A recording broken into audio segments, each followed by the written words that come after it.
donner une définition de la prospective, une thèse qui s'appelle la pensée anticipatrice, et qui dit la pensée est ontologiquement anticipatrice. C'est-à-dire que si nous pensons, c'est pour anticiper.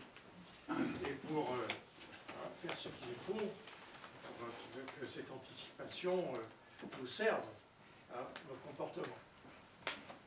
Et là, la prospective, c'est la construction d'un récit racontable du futur. Et ça s'inspire d'une philosophie qu'on appelle l'ethnométhodologie, qui était fondée par ce monsieur, Harold Garfinkel, en Californie, et qui est aussi inspirée de Husserl, qui est une philosophie qui parle du statut du discours dans la société. Et quand on dit racontable, je dirais c'est le mot racontable qui est important. Quand on dit racontable, ça veut dire qu'il n'est pas en contradiction avec ce que la science et les constats élémentaires racontent, mais qui peut quand même être en contradiction avec l'opinion commune. Je dirais même que souvent les perspectives les plus utiles sont celles qui bousculent les opinions communes. Alors, ça veut dire aussi, ce récit racontable, ça veut dire aussi qu'il y a des romanciers qui sont d'excellents prospectivistes. Tout le monde connaît le travail de Jules Verne, mais en particulier le milieu sous mer qui anticipe les sous-marins. Le travail de Wells, et Wells est intéressant parce qu'il était beaucoup plus proche de ce qui s'est passé lorsqu'il écrivait des romans que lorsqu'il faisait de la prospective officielle. Ce qui montre bien que la prospective demande une certaine liberté de penser, et puis Isaac Asimov, que vous connaissez tous, les robots, Fondation. Alors, la place dans l'histoire récente de la prospective, il y a quand même une histoire. Il y a une histoire. Après la Deuxième Guerre mondiale, les stratèges américains, ça c'est le président Eisenhower, les stratèges américains, voyant que l'arme nucléaire avait complètement changé la donne, se disent on va essayer d'explorer les possibilités. Et là, la méthode SWOT, Strengths, Weaknesses, Opportunities and Threats, qui est tout à fait caractéristique des prospectives que font les gens qui sont dans des situations de conflit, de combat, alors que ce soit les militaires ou les industriels. Alors ça, c'est l'aspect américain, avec ce personnage tout à fait étonnant qui était Herman Kahn, du Hudson Institute, qui a donné lieu à la RAND, c'est-à-dire Research and Development Corporation, puis aujourd'hui, c'est la CIA qui produit un document de prospective qui est d'ailleurs traduit et largement édité dans plusieurs pays et dans plusieurs langues. Et puis il y a le Millennium Programme qui était construit par un ancien de l'équipe d'Herman Kahn et qui aussi essaye de faire un mouvement mondial des idées de prospective. Parce que les préoccupations de ces gens-là, c'est beaucoup plus de dire des choses sur l'avenir qui persuadent les partenaires et les autres pays de ce qu'il faut penser de l'avenir. Je dirais que c'est encore une stratégie. C'est la prospective au service d'une certaine forme de stratégie, qui est une stratégie dans l'univers informationnel. L'occupation de l'univers informationnel, d'ailleurs maintenant on a en plus ce qu'on appelle la cyberguerre, c'est-à-dire les stratégies dans Internet. Donc ça c'est l'aspect américain, je dirais. Dans le cas français, c'est assez différent. Gaston Berger était un entrepreneur, mais aussi un philosophe. Et c'est lui qui a pris le mot prospective, en disant, on avait une pensée rétrospective, il faut qu'elle devienne prospective. En gros, c'est ça son idée. Et il était directeur des enseignements supérieurs entre 1953 et sa mort en 1960. Donc son idée, c'est il faut une certaine idée de l'avenir pour configurer les systèmes d'enseignement. Ce qui est tout à fait juste. Ouais, depuis, évidemment, le ministère de l'Éducation a toujours eu un petit service de prospective dans un coin, mais ça sert à préparer la rentrée plus prochaine. Je veux dire, ce n'est plus du tout l'ampleur des vues de Gaston Berger. Et puis, à la même époque, à partir de 1958, il y a eu Pierre Massé, le commissaire au plan, Louis Armand, et puis, plus connu, connu, Bertrand de Jouvenel et leur Futurible, l'association Futurible existe toujours, elle donne des cours de prospective, elle a une revue qui s'appelle Futurible, qui est la seule revue française sur le sujet. Et ce sont des gens qui ne sont pas préoccupés comme les Américains de questions militaires, ce sont des gens qui sont préoccupés d'une bonne gestion des affaires publiques, disons en gros, et de l'intérêt général dans son ensemble.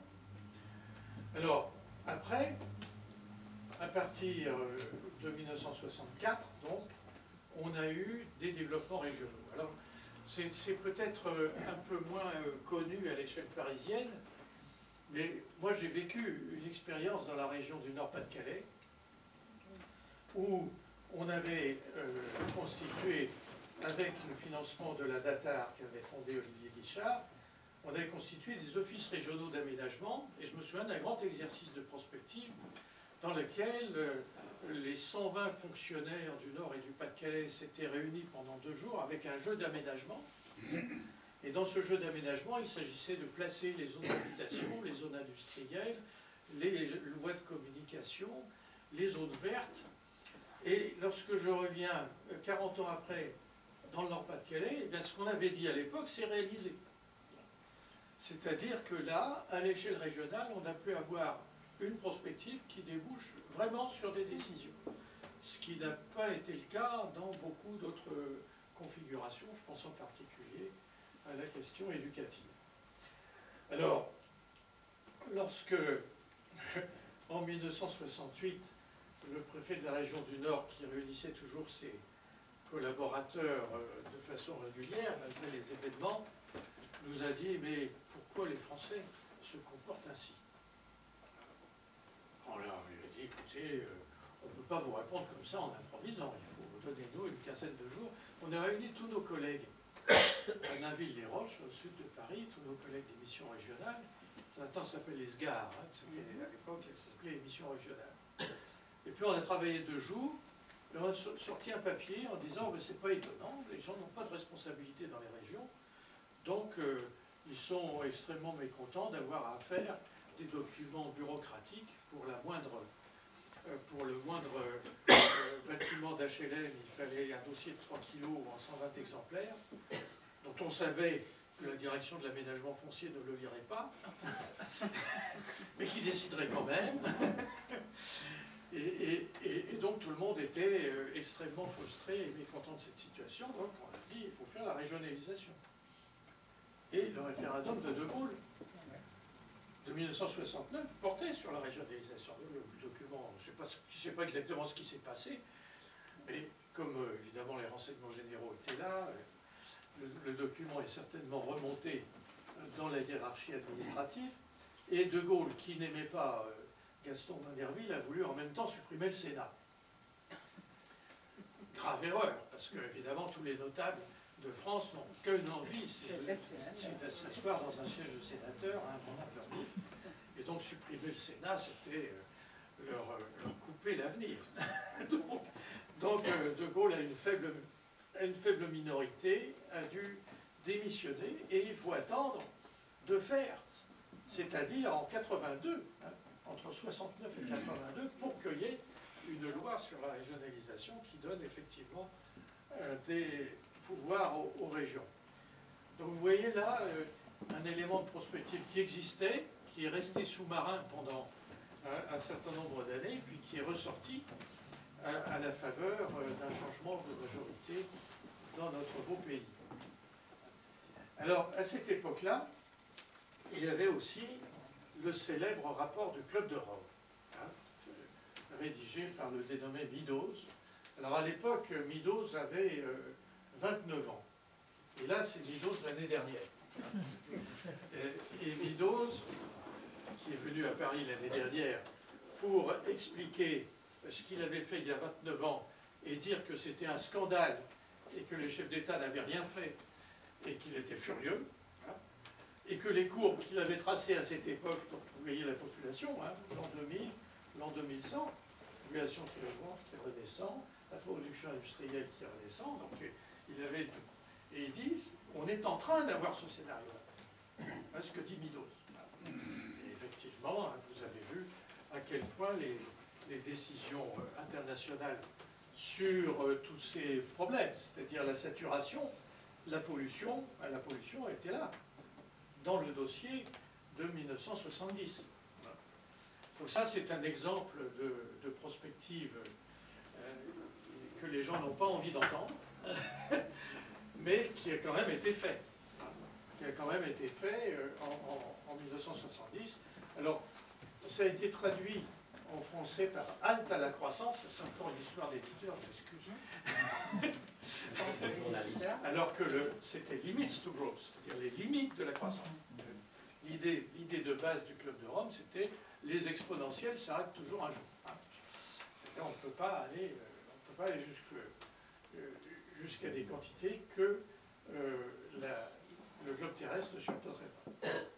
Alors évidemment, lorsqu'on regarde aujourd'hui l'évolution démographique, eh bien on voit bien, voilà la pyramide des âges de l'an 2000, voilà la projection 2050, c'est-à-dire qu'on passe à la toupie, une pyramide qui tend à se stabiliser, avec quand même beaucoup de mouvements migratoires.